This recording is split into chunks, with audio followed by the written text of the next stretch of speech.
Bem-vindo aqui para mais um vídeo que nós vamos conversar sobre análise de papéis. Isso porque no dia de ontem, dia 5 de fevereiro de 2024, o Banco Itaú ele soltou seus resultados para o quarto trimestre de 2023, então a gente vai conseguir enxergar todo esse resultado ao longo de 2023, fazer uma projeção para o final de 2024. Além disso, o banco também fez o anúncio de dividendos. Nós vamos ver como for esse anúncio, porque a gente vai ver que reportam ao ano anterior e ao exercício de 2024 e quando será o pagamento. E para fazer a análise, vou me utilizar desse documento, que são as demonstrações contábeis completas, segundo o IFRS, que obedece aos padrões internacionais. É o que a gente adotou aqui no canal, principalmente para fazer comparativo entre as empresas, e isso nos facilita para ver o desempenho do Itaú. Eu já estou saltando aqui na página 18, onde eu estou vendo no balanço patrimonial, balanço consolidado, a parte do passivo. E aqui no passivo a gente vai ver logo aqui embaixo o patrimônio líquido do Itaú, que faz referência a toda a construção do patrimonial, mas o que importa aqui é que é um dos indicadores que nós utilizamos para a construção dos demais indicadores, que são os fundamentalistas e que faz com que a gente veja a saúde do banco. Mas veja, o importante aqui, ele chega a 199 bilhões e 50 milhões em patrimônio líquido. Além disso, a gente gosta muito de olhar aqui nas demonstrações consolidadas o resultado. Tem várias formas de se olhar isso, eu adotei uma que me parece vai facilitar aqui no final. Eu peguei a receita de juros e similares, que chega a 22 bilhões 385 milhões, e veja que aqui em cima você tem o produto bancário.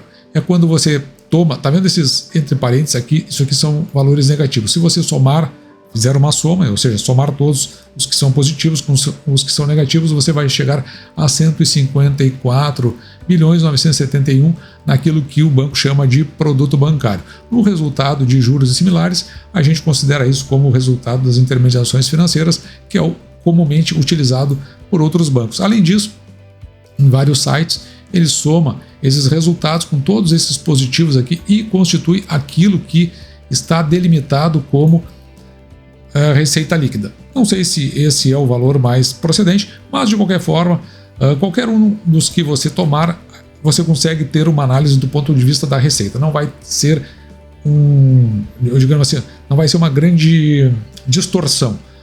Eu acho que é a palavra mais correta, qualquer um dá para acompanhar. E depois aqui, esse sim tem que ser utilizado, o lucro líquido ou prejuízos do período, que chega a 33 bilhões 877, esse tem que ser preciso, porque a partir daqui, e conforme o payout da companhia, serão distribuídos os proventos. No caso do Banco Itaú, ele não faz parte da carteira do canal, então não vou analisar ele do ponto de vista do projeto, mas eu recomendo que você dê uma olhada nessa apresentação, caso você seja acionista, porque aqui vai estar contando o projeto do banco e as suas tendências. Além disso, nessa apresentação, que deve estar acontecendo hoje é dia 6 de fevereiro de 2024, você pode ver principalmente na parte de perguntas e respostas para ter uma clara evidência do que é o projeto da companhia. O que me interessa aqui, no caso para análise do canal, é justamente na parte da qualidade do crédito. Veja aqui nós temos a inadimplência para a partir de 15 a 90 dias, e aqui desse outro lado, que mais nos interessa, que é a inadimplência acima dos 90 dias. Neste, que eu vou marcar aqui para você, retângulo de cima, você vai ver o Banco Itaú como um todo. Então aqui a gente tem o desempenho dele relativo ao Brasil, relativo à América Latina, e aqui na linha vermelha no total. Veja que a inadimplência de 90 dias, aqui é o Brasil junto com todos os outros, vai corresponder a 3,2%, ao passo que a América Latina apenas 1,4% na inadimplência, e o total, somando Brasil e América Latina, 2,4%. No entanto, é importante que a gente verifique agora nesse retângulo que eu vou marcar aqui para você, onde a análise é apenas em relação ao Brasil. E a gente pode verificar nesse preto aqui, que são as grandes empresas, veja que está lá embaixo, 0,1%, se eu não estou enganado, está muito pequenininho. Se nós considerarmos as médias, pequenas e microempresas, que está neste em azul claro aqui, 2,6, mas o problema está justamente na pessoa física, 4,4, que a gente considera bem alto e às vezes é o que mais puxa. Mas pelo menos a gente consegue ver que isso está em uma queda em relação aqui ao fechamento do terceiro trimestre. Se o banco mantiver esses patamares como um todo do Brasil, aqui perto desses 3, desculpa, vou pegar um marcador melhor, perto desses 3,2, o que acontece é que está dentro dos patamares que a gente espera e, claro, né, ali entre 3, nessa inadimplência, a gente considera que tem uma boa qualidade de crédito para as análises aqui do canal. Naturalmente que outros segmentos, outras casas podem ver isso de forma diferente. E por fim, vou dar uma olhada aqui na análise gerencial e das demonstrações, onde a gente tira outros indicadores para fazer a nossa composição final. Eu vou direto aqui na página 5, porque eu começo a marcar aqueles que me interessam. Veja aqui, nós vamos tomar alguns detalhes. O principal vai estar aqui nessa coluna que eu marquei em vermelho, porque refere-se ao ano de 2023 como um todo, mas também aqui no fechamento de 2024, alguns vão nos interessar, como por exemplo aqui, o retorno, aqui no caso gerencial, sobre o patrimônio líquido médio anualizado e o consolidado. Veja que ele chega a 21%. Nós vamos utilizar o do canal porque a gente tem uma consideração um pouquinho diferente com relação a isso. Já o retorno sobre os ativos, ele fica aqui ó, em 1,4, ele é bastante elevado, principalmente quando a gente toma outros bancos, como por exemplo o Banrisul, Santander, que está inclusive abaixo de 1, esse item aí quanto maior melhor, e o índice de eficiência aqui ó, em 39,9, lembrando que a recomendação do Banco Central é que seja abaixo de 60. Então está dentro de um patamar interessante, não chega a ser um banco do Brasil, que tem um índice de eficiência lá abaixo em 27, 28%. E também o índice de Basileia aqui em 17%, que significa o seguinte, o quanto, quando o banco lhe concede, tem aquilo que ele toma emprestado, quando você compra CDB ou quando você compra outros títulos, então ele toma emprestado, ele tem que pagar juros desse lado, e ele faz o empréstimo. Então uma parte dele uma parte do que ele toma emprestado. Quanto maior, melhor. E a recomendação do Banco Central é que fique ali em torno dos 11%, então 17% está um ótimo item, um ótimo índice. E já eu não tinha mencionado, mas nesse índice de cobertura, veja que ele está em 216. Aqui, claro, evidentemente, né, que ele anda nessa direção, porque principalmente em relação a pessoas físicas, a gente viu a inadimplência, ainda que em decréscimo, ela é acima daqueles 3% que a gente considera. Então, claro, evidentemente que toda vez que tem um índice de cobertura que começa a se elevar, é porque lá do outro lado vai ter uma redução principalmente nos proventos que são pagos para os seus acionistas. E agora a gente consegue consolidar os resultados do Banco Itaú. Veja que lá no início a gente tinha uma projeção de receita de 206 bilhões, o banco chegou a 222, superou bastante. A gente tinha uma projeção de lucro líquido de 31,5 e a gente viu lá que deu quase 34%. O patrimônio líquido chegou a 199 bilhões, ele cresceu no ano de 2023 surpreendentes 12,39%. E o banco pagou no exercício de 2023, aqui a gente considera sempre a Datacom, R$ 1,23. Se dividirmos esse valor por 6%, nós vamos chegar a um preço teto aqui de R$ 20,44.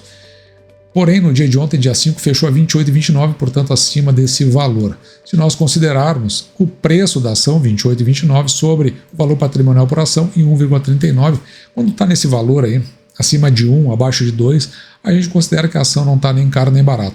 E o preço da ação dividido pelo lucro líquido por ação, em 8,19, significa que o Banco Itaú ele tem condições de, se você investir nele, é 28,29, você ter esse valor de volta em 8 anos e 3 meses aproximadamente, considerando apenas o lucro líquido, né? Ou seja, o retorno em função do lucro líquido, não em função dos dividendos. Com isso, o dividend yield do banco e com o valor pago chegou a 4,34%, o que é muito abaixo daqueles 6% que nós procuramos.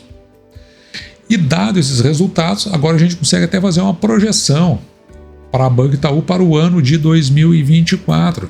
E essa projeção é em função aqui do crescimento médio composto, principalmente da receita das intermediações financeiras, assim como a evolução do lucro líquido. Então veja, nós temos aqui, podemos chegar a uma projeção aqui de 249 bilhões para 2023, o que não é nenhum absurdo, principalmente porque o que acontece?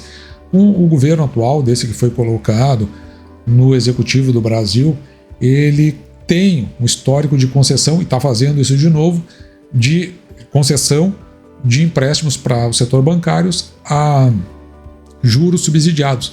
E o banco ele acaba fazendo esses empréstimos no mercado a juros de mercado. Então isso já aconteceu lá no passado e está acontecendo de novo. Então não tem